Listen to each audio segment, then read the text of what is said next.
আচ্ছা, আগের দিন আমরা সালোক সংশ্লেষের উপাদানগুলো দেখেছি এবং উপাদানগুলোর উৎসগুলো কোথায় সেগুলো আমরা দেখেছি।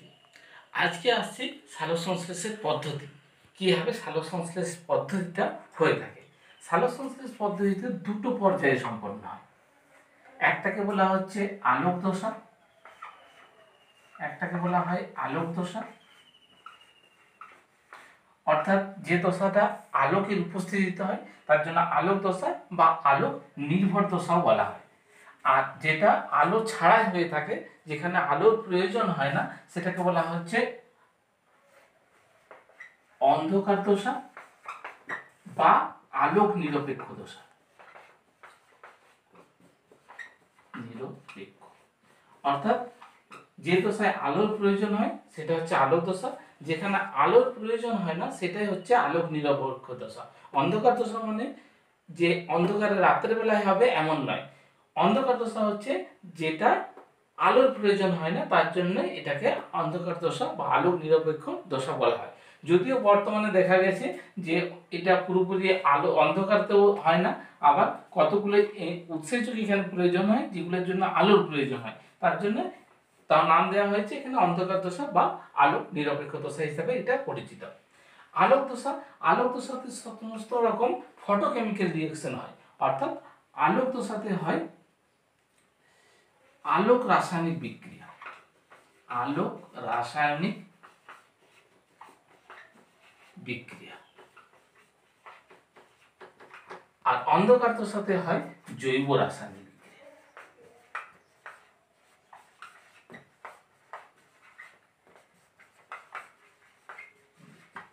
তাহলে সালোক সংশ্লেষকে দুটো পর্যায়ে ভাগ করা যায়। সালোক সংশ্লেষ পদ্ধতিতে দুটো পর্যায় হয়ে থাকে, একটা আলোক দশা আর একটা হচ্ছে অন্ধকার দশা। আলোক দশাটাকে এখানে কতগুলো আলোক রাসায়নিক বিক্রিয়া হয়, তার প্রভাবে আলোক দশাটা হয়।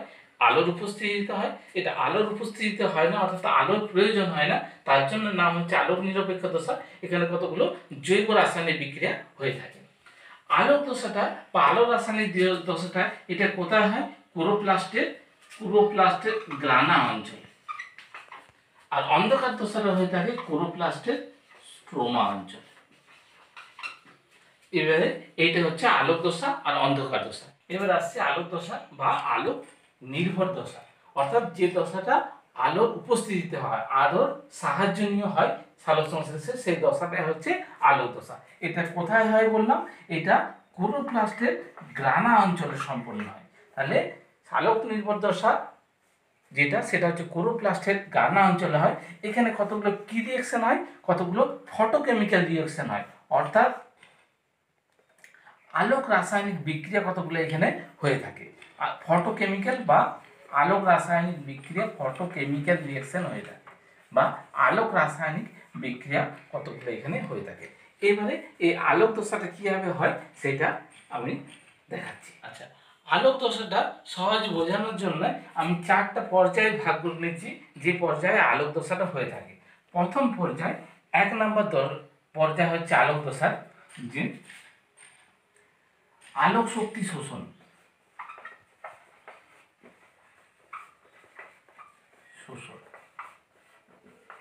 2 নম্বর, আলোক শক্তির স্থানান্তর। কার কাছে হবে স্থানান্তর?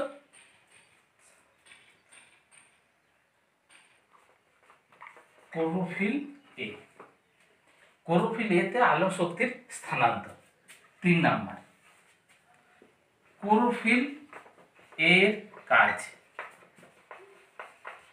আর 4 নম্বর পদ্ধতি হচ্ছে ফটোফসফোরিলেশন।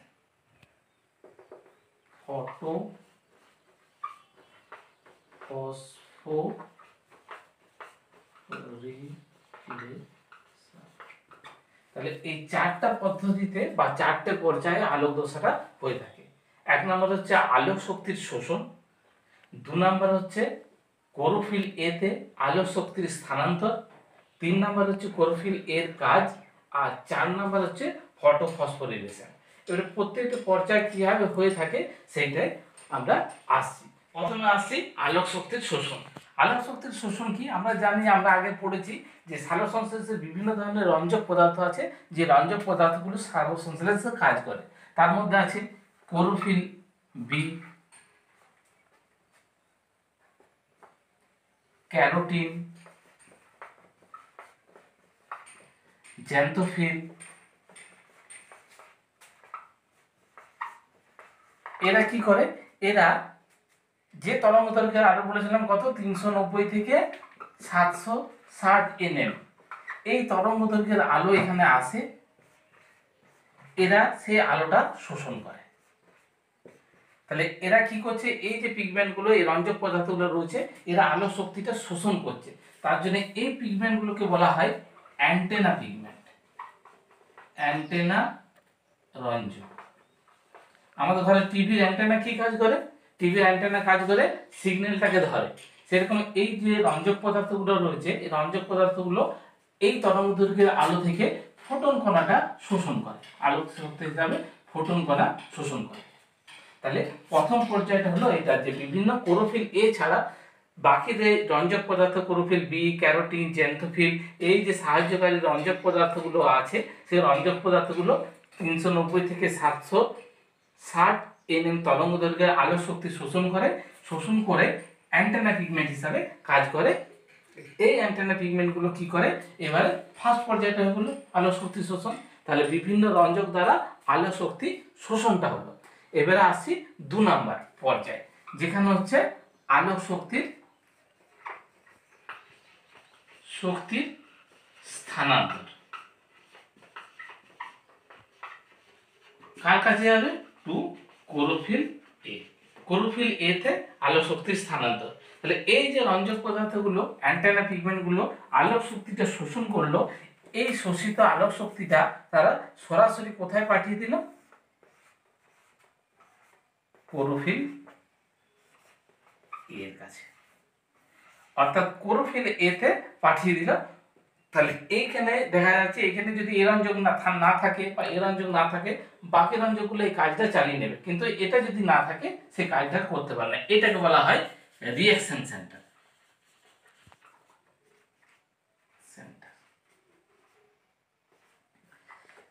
তাহলে ক্লোরোফিল এ তে পাঠিয়ে দেয়। তাহলে ফার্স্ট পর্যায়ে হলো আলোক শক্তিটা শোষণ হলো বিভিন্ন রঞ্জক দ্বারা, এই আলোক শক্তিটা শোষণ করার পর এরা পাঠিয়ে দিল ক্লোরোফিল এ তে। তাহলে দুটো পর্যায় হলো, 1 নাম্বার পর্যায়ে আলোক শক্তির শোষণ আর আলোক শক্তির স্থানান্তর। এই স্থানান্তরটা বিভিন্ন পদ্ধতিতে হয়ে থাকে, মানে রেজোনেন্স ট্রান্সফার বা হিট হিসাবে যাই লস হয় কখনো, বা ফ্লুরোসেন্স ট্রান্সফার হিসাবেও হতে পারে। যাই হোক, যেভাবে হোক, এখান থেকে এখানে যে আলোক শক্তিটা শোষণ করলো, শোষিত আলোক শক্তিটা পাঠিয়ে দিল ক্লোরোফিল এ। তাহলে 2 নাম্বার হলো। 3 নাম্বার যে পর্যায়টা আছে, সেই পর্যায়টা হচ্ছে ক্লোরোফিলের কাজ। ক্লোরোফিল কি কাজ করে এখানে, এবারে কাজ করবে ক্লোরোফিল এটা। তাহলে 3 নম্বরে ক্লোরোফিলের কাজ, ক্লোরোফিল কি কাজ করবে, ক্লোরোফিলের কাছে যখনই আলোটা এলো ক্লোরোফিল এর কাছে, অর্থাৎ reaction centre, chlorophyll A become excited, chlorophyll B এটা উত্তেজিত হয়ে যায়, এটা উত্তেজিত হয়ে যায়, উত্তেজিত হয়ে এই উত্তেজিত অবস্থায় এটা অবস্থান করে। তাহলে এটা হলো ক্লোরোফিল এ কাজ। ক্লোরোফিল এ ফোটন কণাটা শোষণ করে, শোষণ করার পর উত্তেজিত হয়। এবারে নেক্সট 4 নাম্বার পর্যায়ে আসছি, সেখানে কি হয়। 4 নাম্বার পর্যায়ে কি বলেছি, 4 নাম্বার হচ্ছে ফটোফসফোরিলেশন। ফটোফসফোরিলেশন অর্থাৎ এইখানে মেন কাজটা হয়ে থাকে ফটোফসফোরিলেশন। ফটো মানে হচ্ছে আলো, ফসফোরাইলেশন মানে এটিপি উৎপন্ন। আলোর উপস্থিতিতে এটিপি উৎপন্ন হওয়াকে বলা হচ্ছে, অর্থাৎ আলোর উপস্থিতিতে এটিপি, অ্যাডিনোসিন ডাইফসফেট এবং ইনঅর্গানিক ফসফেট বা অজৈব ফসফেট যুক্ত হয়ে এটিপি উৎপন্ন করে। এই যে পদ্ধতিটা, যেহেতু এটা আলোর উপস্থিতিতে হয়, তার জন্য এটাকে বলা হচ্ছে ফটোফসফোরিলেশন। তাহলে আলোক দশার লাস্ট পর্যায়ে, শেষ পর্যায়ে হচ্ছে ফটোফসফোরিলেশন, যেখানে এই এটিপিটা থেকে এটিপি উৎপন্ন হয়। এইটা কিভাবে হয়ে থাকে, এই যে ফসফোরিলেশনটা, এই ফসফোরিলেশনটা দুটো দশায় হয়ে থাকে। একটাকে বলা হচ্ছে অনাবর্ত আর একটাকে বলা হচ্ছে আবর্ত। অনাবর্ত ফটোফসফোরিলেশন, আবর্ত ফটোফসফোরিলেশন, এই দুটো পদ্ধতিতে হয়ে থাকে। আচ্ছা, প্রথমে আসছি অনাবর্ত ফটোফসফোরিলেশন।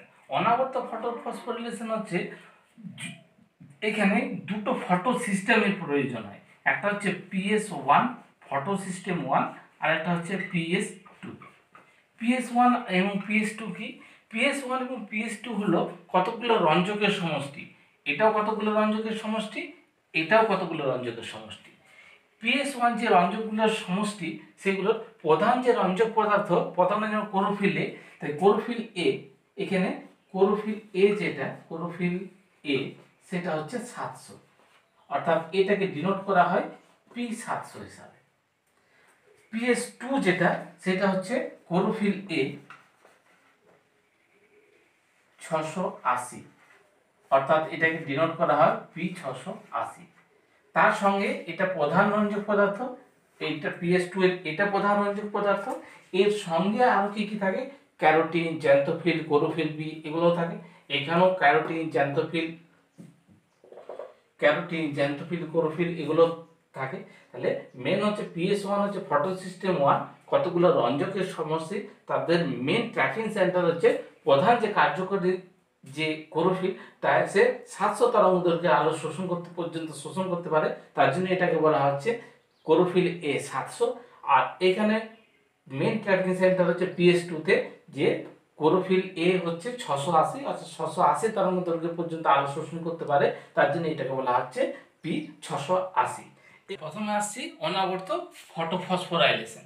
অনাবর্ত ফটোফসফোরাইলেশনের ক্ষেত্রে দুটো ফটো সিস্টেমের প্রয়োজন হয়। আমরা জানলাম ফটো সিস্টেম 1 এবং ফটো সিস্টেম 2, তার সঙ্গে কতগুলো ইলেকট্রন বাহকের প্রয়োজন হয়, যার প্রভাবে এই অনাবর্ত ফটোফসফোরাইলেশনটা চলে।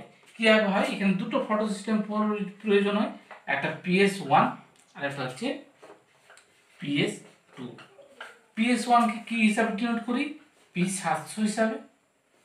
PS2 কে ডিনোট করি P680 হিসাবে। PS2 PS1 কি আলো গ্রহণ করে? PS1 লাল আলো গ্রহণ করে। PS1 যখন লাল আলো গ্রহণ করার ফলে এটা উত্তেজিত হয়। উত্তেজিত PS1 দুটো ইলেকট্রন ছেড়ে দেয়, যেটা গ্রহণ করে ফেরিডক্সিন বলে একটা ইলেকট্রন বাহক বা ইলেকট্রন গ্রাহক। PS2 এদিকে নীল আলো গ্রহণ করে, ব্লু লাইট গ্রহণ করে। গ্রহণ করার সঙ্গে সঙ্গে এই কি করে? PS2 জলকে ভেঙে দেয়। জলকে ভেঙে উৎপন্ন করে H plus plus OH minus. এই OH মাইনাস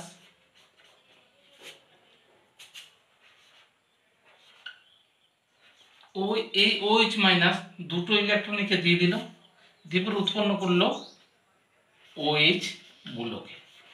এই দুটো OH মূলক নিজেদের মধ্যে যুক্ত হয়ে উৎপন্ন করে H2O এবং O। তাহলে PS1 লাল আলো গ্রহণ করলো, লাল আলো গ্রহণ করে উত্তেজিত হলো, দুটো ইলেকট্রন ছেড়ে দিল, গ্রহণ করলো কে? ফেরিডক্সিন। তাহলে এখানে দুটো ইলেকট্রন কম হয়ে গেল। এখানে কি করলো? PS2 নীল আলো গ্রহণ করলো, জলকে ভেঙে দিল, উত্তেজিত PS2 এর প্রভাবে জলকে ভেঙে দেয়, H প্লাস এবং OH মাইনাস উৎপন্ন করলো। OH মাইনাস দুটো ইলেকট্রন এখানে দিয়ে দিল, OH মূলকে পরিণত হলো, OH মূলকটা নিজেদের মধ্যে যুক্ত হয়ে H2O O2 উৎপন্ন করলো। তাহলে এখানে দুটো ইলেকট্রন বেশি, এখানে দুটো ইলেকট্রন কম আছে। এই যে দুটো ইলেকট্রন পেল, এই দুটো ছেড়ে দিয়ে দিল প্লাস্টোকুইননকে। প্লাস্টোকুইনন বলে ইলেকট্রন গ্রাহক আছে। এই প্লাস্টোকুইনন থেকে ইলেকট্রন গ্রাহক কতগুলো ইলেকট্রন বাহকের মাধ্যমে এসে পড়ে এখানে যে ইলেকট্রন কম ছিল তাকে পূর্ণ করে দিল। তাহলে এখান থেকে ইলেকট্রনটা বেরিয়েছিল, আর এখানে জলের ইলেকট্রনটা এসে পড়ে এখানে পূর্ণ করে দিল, তার জন্যই এটা হচ্ছে অনাবর্ত। এবার ইলেকট্রনটা কোথায় গেছে? FDতে, ফেরিডক্সিন থেকে। ফেরিডক্সিন থেকে ইলেকট্রনটা, দুটো ইলেকট্রন উদ্ভিদে উপস্থিত থাকে NAD, এই NAD এবং এই যে হাইড্রোজেন আয়নটা রয়ে গেছিল এই 2H প্লাস, এটা যুক্ত হলো, যুক্ত হয়ে উৎপন্ন করলো NADH। তাহলে আসি অনাবর্ত ফসফোরিলেশন। অনাবর্ত ফটোফসফোরিলেশনে কি প্রয়োজন হয়? দুটো ফটো সিস্টেমের প্রয়োজন হয়, একটা PS1 একটা PS2, তার সঙ্গে কতগুলো ইলেকট্রন গ্রাহক এবং বাহক।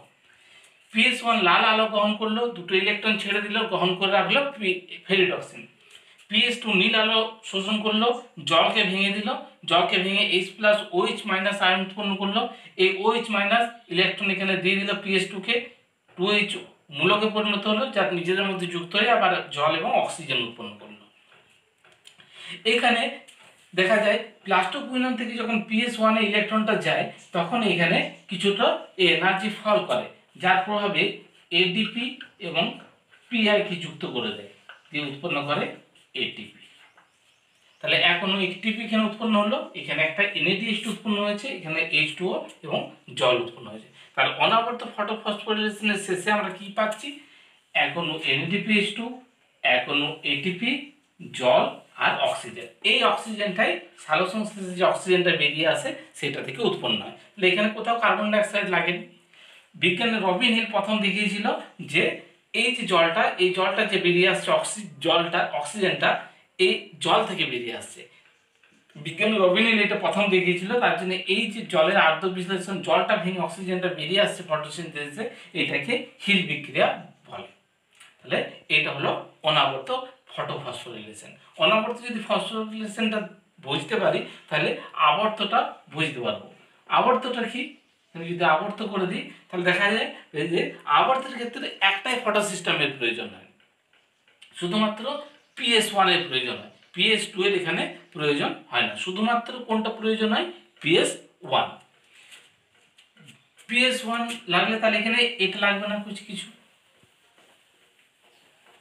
অর্থাৎ এখানে জলের আদ্য বিশ্লেষণটা হচ্ছে না।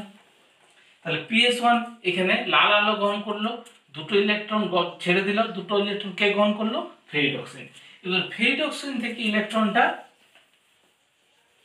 চলে আসে প্লাস্টোকুইননে, এই ইলেকট্রনটা চলে এলো এখানে, এই ইলেকট্রনটা এবারে এটা এসে পরে এখানে আসে। অর্থাৎ আবর্ত ফসফোরিলেশনের ক্ষেত্রে একটাই ফটো সিস্টেমের প্রয়োজন হচ্ছে, শুধুমাত্র PS1 লাল আলো গ্রহণ করলো, দুটো ইলেকট্রন ছেড়ে দিল, ফেরিডক্সিন গ্রহণ করলো, এই ফেরিডক্সিন থেকে এই ইলেকট্রনটা এই পথে এসে আবার এখানে দুটো কম ছিল সেটাকে পূর্ণ করে দিল, অর্থাৎ যে ইলেকট্রনটা বেরিয়েছে সেটাই ঘুরে আবার সেখানে ফিরে এলো, তার জন্য এটার নাম হচ্ছে আবর্ত ফসফোরিলেশন। এইখানে দেখা যায় এখানে একটা ATP উৎপন্ন হয়, যেমন এইখানেও একটা ATP উৎপন্ন হয়, এখানে ATP আর PI যুক্ত হয়ে যায় এবং ATP। তাহলে আবর্ত শেষে এই একটা ATP, এই একটি ATP, অর্থাৎ দুটো ATP উৎপন্ন হলো। তাহলে এটা হলো আবর্ত ফসফোরিলেশন। তাহলে এটা হলো আলোক দশা, যেখানে আলোক দশার শেষে আমি পেলাম NADPH2, NADH2, ATP, O2 এবং H2, এই চারটা আমরা পেলাম। এখানে অক্সিজেনটা বেরিয়ে চলে এলো, জলটা উদ্ভিদ দেহে কাজে লাগে, আর এই NADH2 আর ATPটা রইলো, এটা আমার কিসে লাগবে? অন্ধকার দশাতে কাজে লাগবে। তা আলোক দশায় যেটা উৎপন্ন হলো এই NADH2 ATP সঙ্গে জল, এটা আমার কোথায় লাগবে? অন্ধকার দশায়। এবারে আসছি পরবর্তী স্টেপ, অন্ধকার দশা। অন্ধকার দশা অর্থাৎ এটাকে আলোক নিরপেক্ষ দশা বলা হয়। যেহেতু অন্ধকার দশায় আলোর প্রয়োজন হয় না, তার জন্য এইটার নাম হচ্ছে আলোক নিরপেক্ষ দশা। যদিও দেখা গেছে যে কিছু কিছু এখানে উৎসেচক আলোর প্রভাবে উত্তেজিত হয়, অর্থাৎ এটাকে এখন আর অন্ধকার দশা বলা হয় না। অন্ধকার দশা প্রধানত এটা কোথায় হয়? অন্ধকার দশায় প্রধানত কোথায় হয়? এটা হয় ক্লোরোপ্লাস্টের স্ট্রোমা অঞ্চলে, ক্লোরোপ্লাস্টের স্ট্রোমা অঞ্চলে, যেখানে কতগুলো জৈব রাসায়নিক বিক্রিয়া হয়, জৈব রাসায়নিক বিক্রিয়া হয়ে থাকে, যার প্রভাবে গ্লুকোজ উৎপন্ন হয়, যেখানে কার্বন ডাইঅক্সাইড বিজারিত হয়ে গ্লুকোজ উৎপন্ন হয়, C6H12O6, কার্বন ডাইঅক্সাইড বিজারিত হয়ে এখানে গ্লুকোজ উৎপন্ন হয়, তার জন্য এটাকে জৈব রাসায়নিক বিক্রিয়া বলা হয়ে থাকে। অন্ধকার দশা প্রধানত তিনটে স্টেপে হয়ে থাকে। এক নম্বর হচ্ছে কার্বন ডাইঅক্সাইড আবদ্ধকরণ, কার্বন ডাইঅক্সাইড আবদ্ধকরণ। দু নম্বর হচ্ছে বিজারণ, আর 3 নাম্বার হচ্ছে আরইউবিপির পুনরুৎপাদন।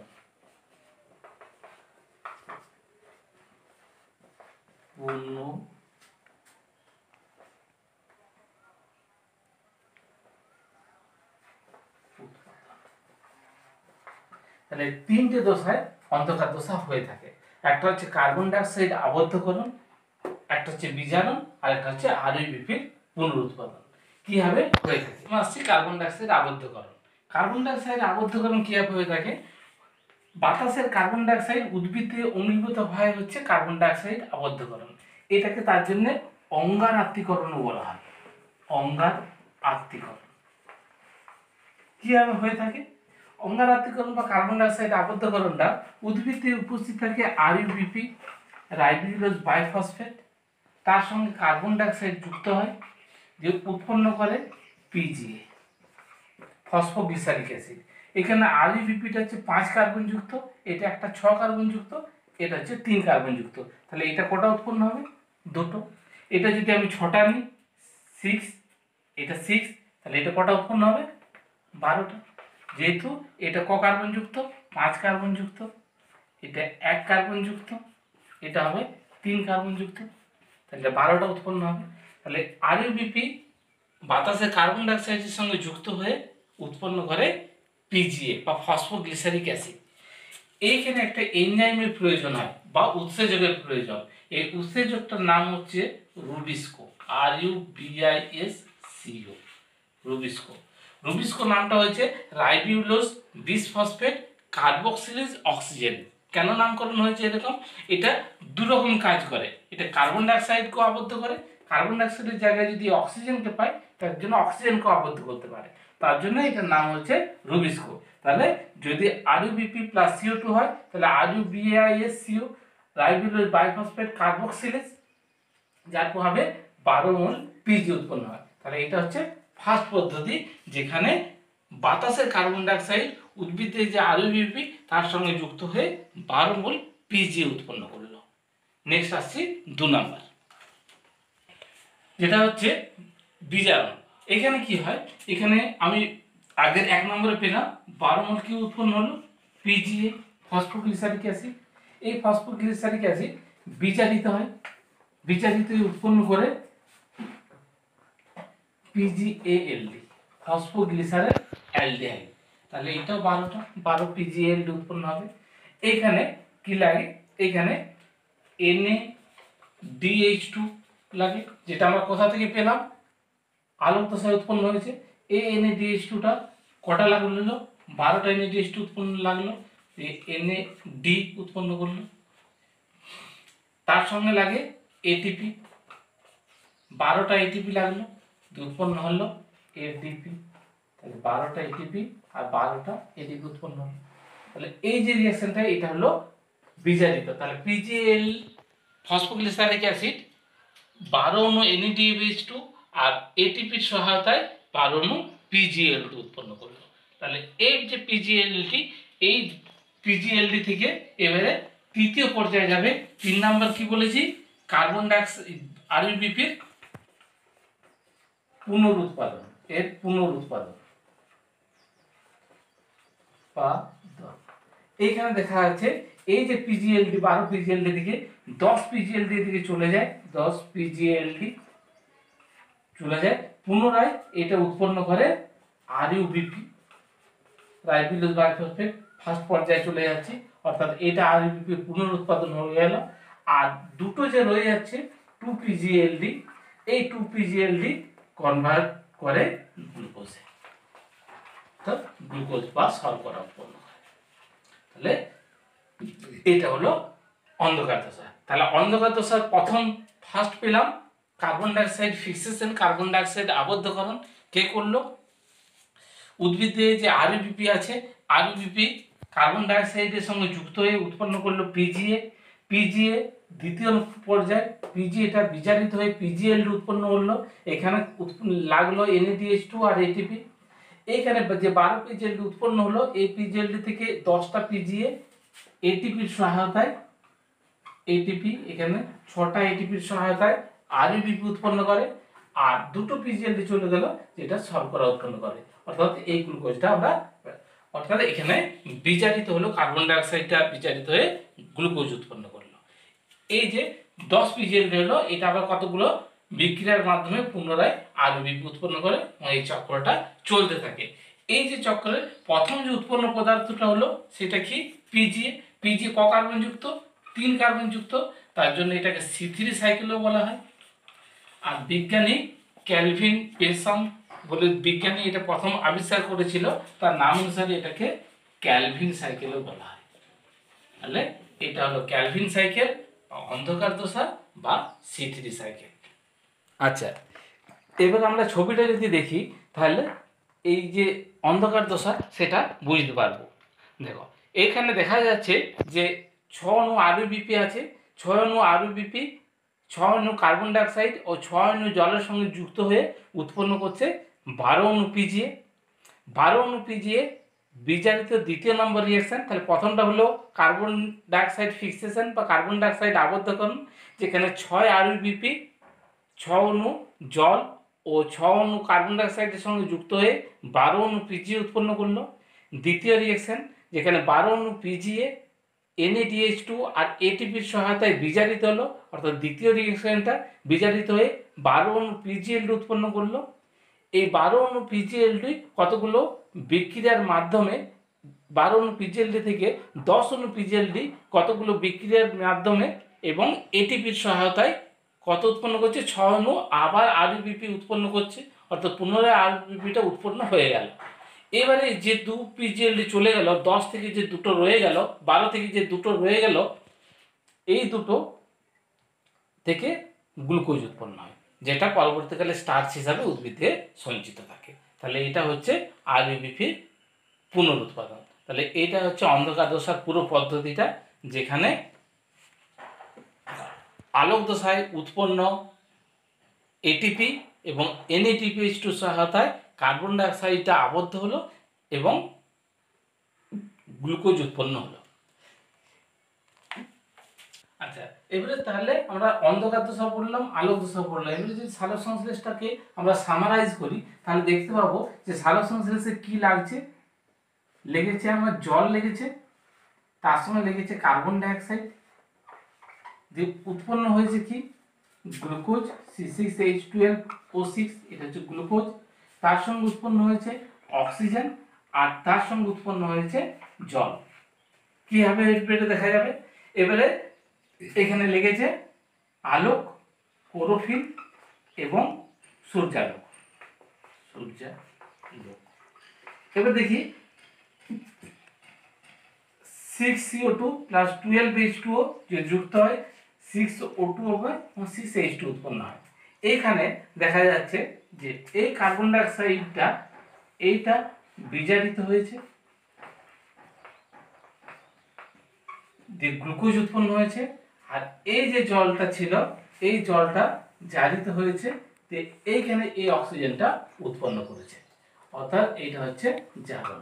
তাহলে সালোক সংশ্লেষ হচ্ছে একটা জারণ বিজারণ বিক্রিয়া, যেখানে জলটা জারিত হয়ে অক্সিজেন উৎপন্ন করেছে, এই অক্সিজেনটাই বেরিয়ে আসে, আর কার্বন ডাইঅক্সাইডটা উৎপন্ন করে গ্লুকোজ। অর্থাৎ গ্লুকোজের মধ্যে এই অক্সিজেন এবং এই কার্বনের উৎস হচ্ছে কি কার্বন ডাইঅক্সাইড, আর এই যে অক্সিজেন, এই অক্সিজেনের উৎস হচ্ছে জল। তাহলে যদিও এটা সামারাইজ করে পরীক্ষা করা আছে, কিন্তু এটা কিন্তু একসঙ্গে হয় না। তাহলে এটা আলোক দশাতে হয়, এই বিক্রিয়াটা জারণটা কোথায় হয়? এটা আলোক দশাতে হয়ে থাকে, এটা আলোক দশায় হয়। আর এই বিক্রিয়াটা কোথায় হয়? অন্ধকার দশায় হয়ে থাকে। তাহলে আমরা যে এইভাবে যুক্ত করে দিয়েছি এটা ঠিক নয়।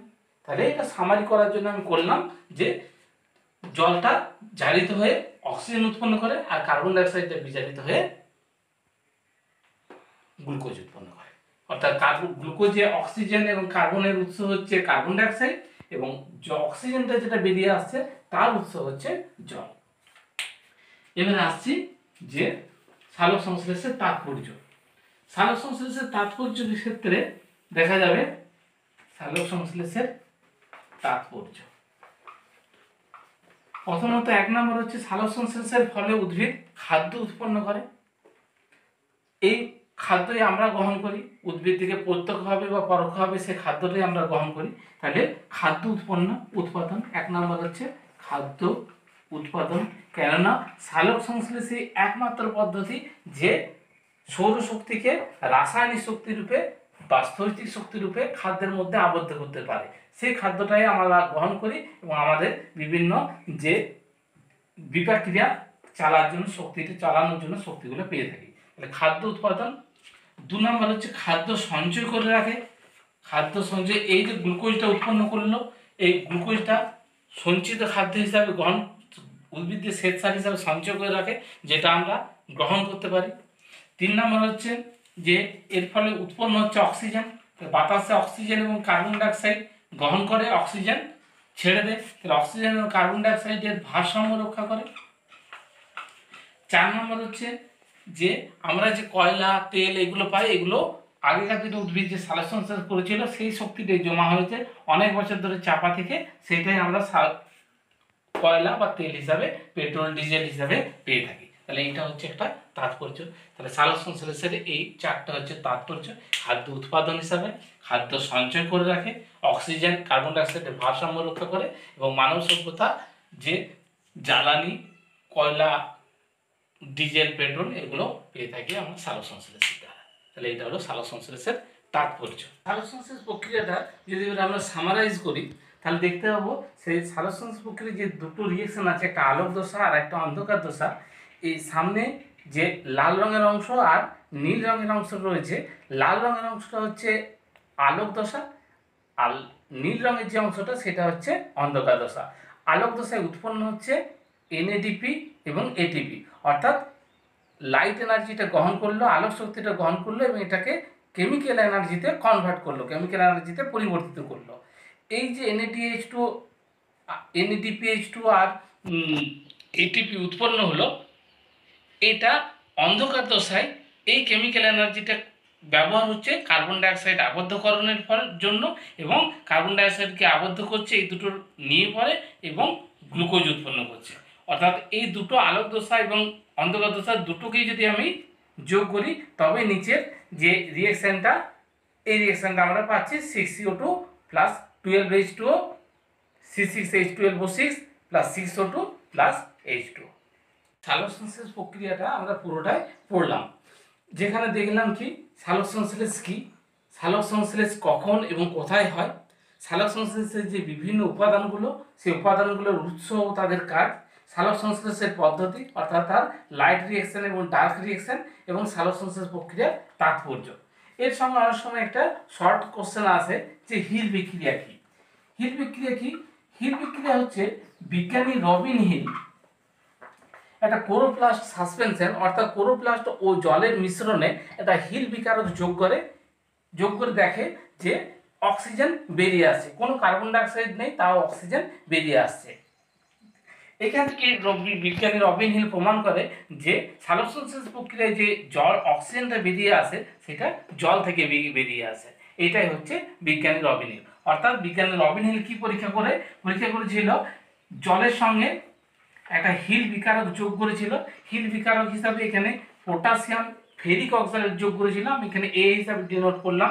পটাশিয়াম ফেরিক অক্সাইড দিয়েছিল, এখানে ক্লোরোপ্লাস্ট সাসপেনশন দিয়েছিল এবং সূর্যালোক দিয়েছিল, লাইট সূর্যালোক। তার দেখা যাচ্ছে এখানে অক্সিজেন বেরিয়ে আসছে, এবং এই পটাশিয়াম ফেরিক অক্সাইড এটা হচ্ছে হিল বিকারক। এই হিল বিকারকটা বিজারিত হয়ে পটাশিয়াম ফেরাস অক্সাইডে পরিণত হচ্ছে।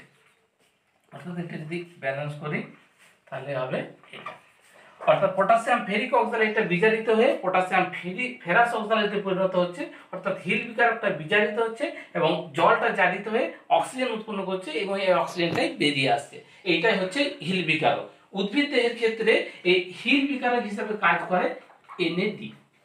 এনএডিটা হাইড্রোজেনটা গ্রহণ করে এবং NADH2 উৎপন্ন করে এবং বিক্রিয়াটা চলতে থাকে। তাহলে সালোক সংশ্লেষ প্রক্রিয়ার পুরো পদ্ধতিটা পড়লাম। হিল বিক্রিয়া কি, সালোক সংশ্লেষ প্রক্রিয়া তাহলে পুরোটাই পড়া হলো। এবার তো কারো যদি কোথাও কোনো জিজ্ঞাসা থাকে বা কোনো কোশ্চেন থাকে তাহলে সেটা কমেন্টের মাধ্যমে আমাকে জিজ্ঞাসা করতে পারে।